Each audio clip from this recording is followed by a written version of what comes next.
Hello, everyone. This is Dr. Roba. Today, I'd like to talk to you about semaglutide and weight loss. So, when we talk about weight loss, basically, we're talking about getting people to lose weight if they're either overweight or obese.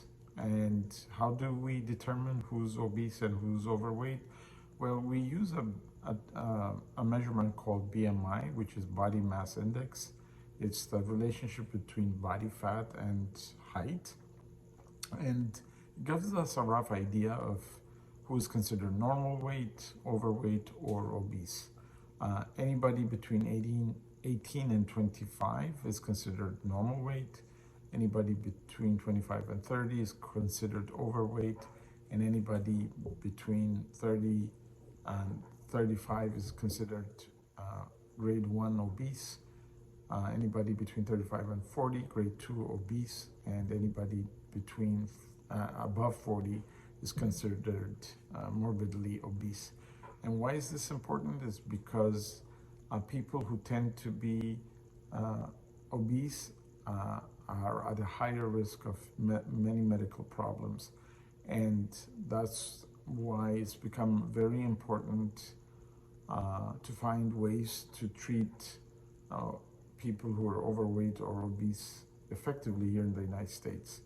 In the United States, 69% of people are either overweight or obese, and 36% are straight out obese. So what are some of the causes of obesity? Heredity plays an important part, socioeconomic status.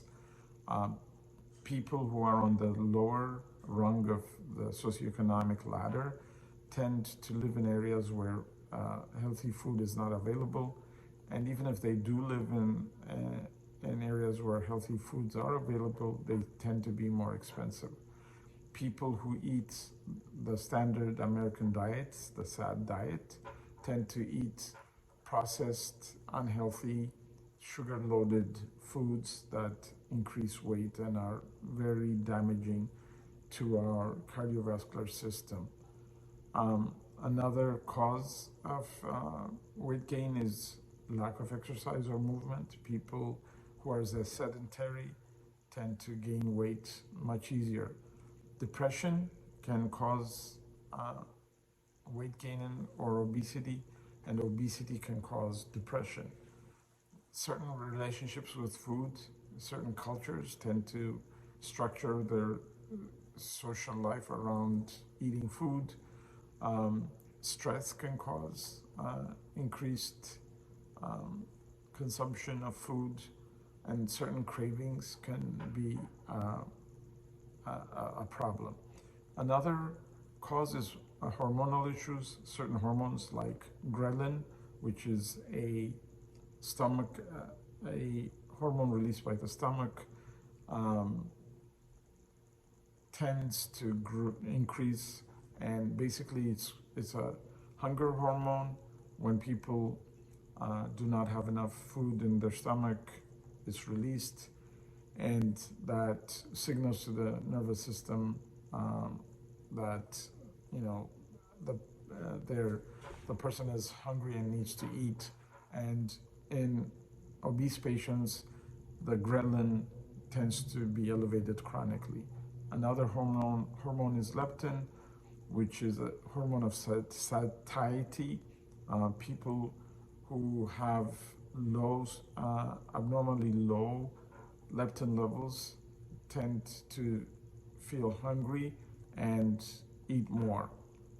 Another hormone is cortisol, which is a hormone released when someone is stressed, and that increases insulin release and affects glucose metabolism and fat distribution.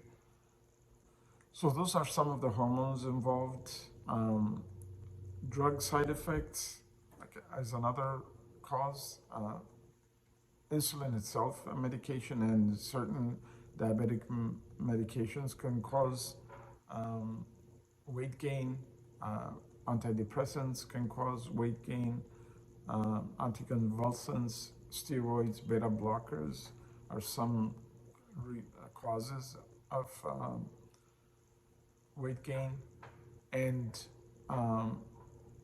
the consequence of obesity is multiple.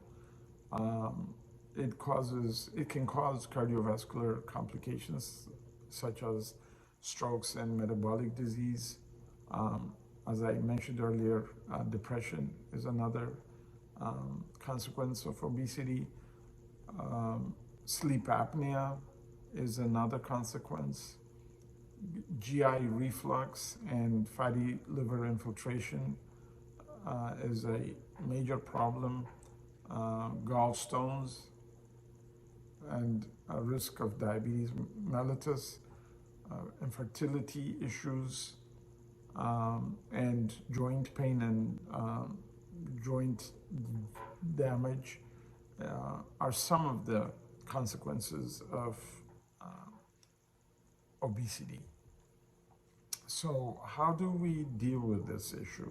Now, up till recently, we've had medications like phentermine and Cosimia, and of course, medical foods, and we've always instructed people to eat healthy and watch what they eat and exercise, none of which have been really, really effective until recently, until a medication was approved by the FDA called Semaglutide, which is a GLP-1 agonist, is an anti-diabetic medication that has become a game changer. So how does semaglutide work? It does several things.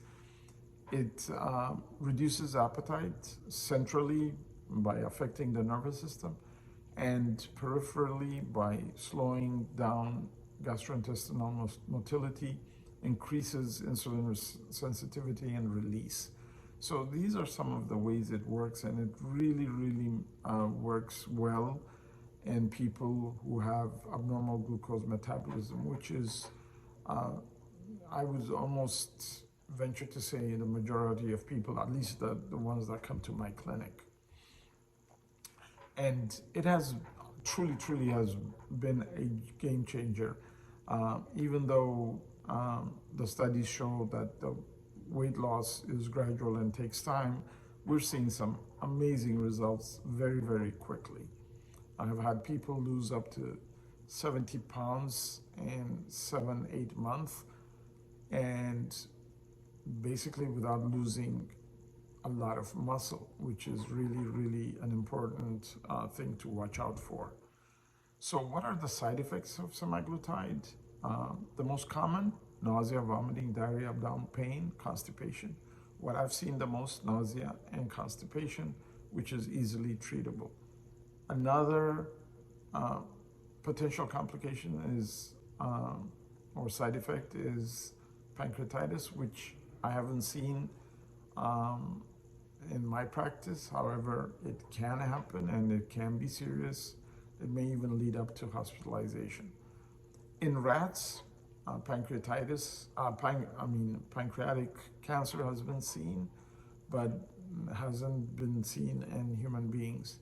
Certain people that develop MEN, multiple endocrine neoplasias, or family members who develop it should not be on semaglutide.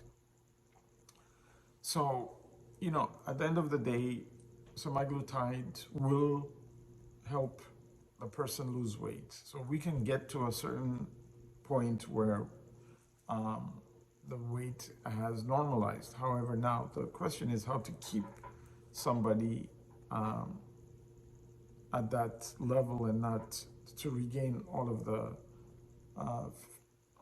the weight that they've lost.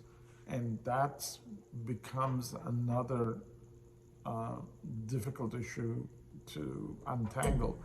And in my clinic, I see my patients weekly from day one. And the reason I do that is because I want them to get into the habit of focusing on dieting and exercising. So each week we talk about what my patients eat, and the calories, how much protein, carbohydrates, and fat they've ingested, and their exercise routine. And I drum into them the fact that eating healthy foods and exercising on a regular basis, day in, day out, should be part of their life. It should be a paradigm shift, just like they get up in the morning and go to work. These behaviors should be part of their lives, and that is one way to assure that people stay in the weight range that they want to be moving forward. Other things that can be done is making sure they stay within a certain food content, not eating too much, watching their portions. Intermittent fasting is another option that I would consider. For a certain period of time, up to 6 months, a year, maybe even longer, especially people who are predisposed to glucose dysregulation, maybe want to be on a maintenance dose of semaglutide. So those are some of the things that can be done to stay healthy and maintain a good weight. Now, if you are interested in learning more about semaglutide and weight loss, please call us at 703-992-9815 or go to our website, www.zinniaaesthetics.com. Thank you so much.